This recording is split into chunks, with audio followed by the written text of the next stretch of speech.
Holy mackerel. Yep. If you're watching this, you probably saw the Chris Weidman's Anderson Silva fight, and it's been 24 hours, and I'm still shocked. I actually woke up this morning thinking it was a dream, because I honestly never thought I was going to see Anderson Silva lose the title, let alone get knocked out.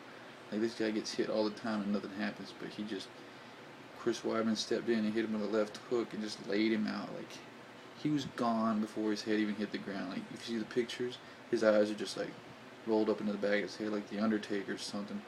He hit him good. Like, a lot of people like to say that, oh, Anderson Silva was getting all cocky and playing goofy.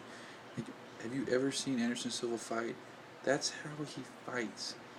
He messes around when he gets in their head, frustrates them, and when they come in, he just lays them out with a counter strike. But not this time. Chris Weidman measured him up and lined it up just perfectly and hit him with that left hook. I don't know, maybe he threw like 4 punches, so I think he was just kind of swinging for the fences. He was just trying to go for anything, go for broke. But it paid out for Chris Weidman because he's now the UFC middleweight champion. And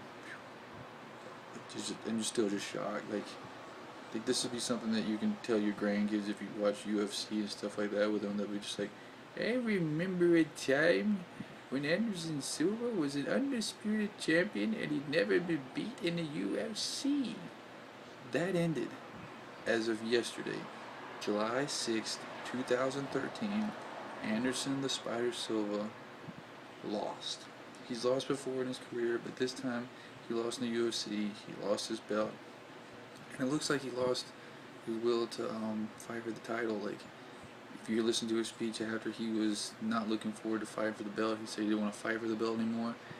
I know, like, Dana White was saying that maybe just because he's never lost before, he'll go home, think about it, and realize he misses having the belt and being the best in the world. And maybe he'll come back. And Dana White said all the super fights with him and John Jones and GSP are gone because he doesn't have the belt anymore and he lost, which is kind of stupid because he's still the best. Like, they act like he's like some kind of god, like he can't get knocked out. Like, that's why they have the UFC. Like, if he couldn't be beat, then why would they even have him compete? Because it'd be just like, oh, okay, watch Anderson Silva beat someone else again this week. Oh, watch him beat someone else this week.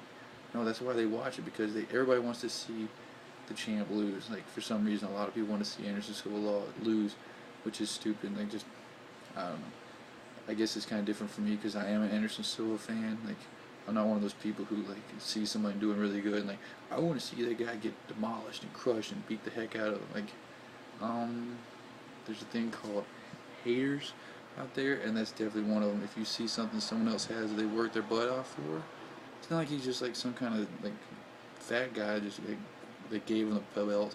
He earned it, and he's kept it, and he's earned it for 7 years now. But people still hate on him for some reason. Whatever. It's he's made a heck of a living off of it. But as to their futures, like I said, Anderson Silva said he didn't want to fight for the belt anymore. Like he was tired of working really hard and fighting for the belt, and just all the stress and pressure of having everyone come after him, just year after year after year, just wear it on him, seems like.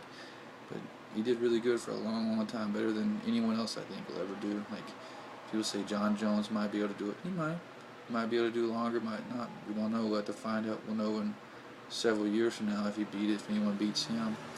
But Chris Weidman's going to go on to defend the title, but I don't know. He's good, but even though he beat Anderson Silva, I don't think he's Anderson Silva good. Only time will tell.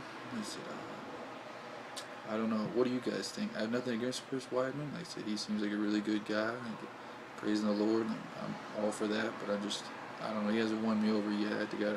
I actually never seen his fights before, so I have to go back and rewatch some of his fights, or watch them for the first time actually, and see if I like him, see whatever. He clearly did something right last night. All right. Let me know what you guys think, because I'm curious, because there's a lot of people who are really fighting over this, whether they think Anderson Silva should have lost. I'm learning how to talk, people. I usually speak Chinese. Dong king dong, dong king dong. No, that's not racist. But yeah, I'm curious as to what you guys think. Do you think Anderson Silva got cocky? I don't know. He could have, but I don't think he did. It's easy for everyone to say that now. Hindsight's 50-50. Everyone on the planet that knows anything about UFC, knows anything about that fight, knows for a fact, 102%, that Anderson Silva messed up last night. Anderson Silva knows it. His kids know it. His wife knows it. Everyone in the UFC knows it. They said hindsight's 50-50. There's no one on the planet that could perform better than him yesterday in that fight against Chris Weidman. And I said, it was Chris Weidman's night. Good luck to him. And like I said, just let me know what you guys think. All right, later.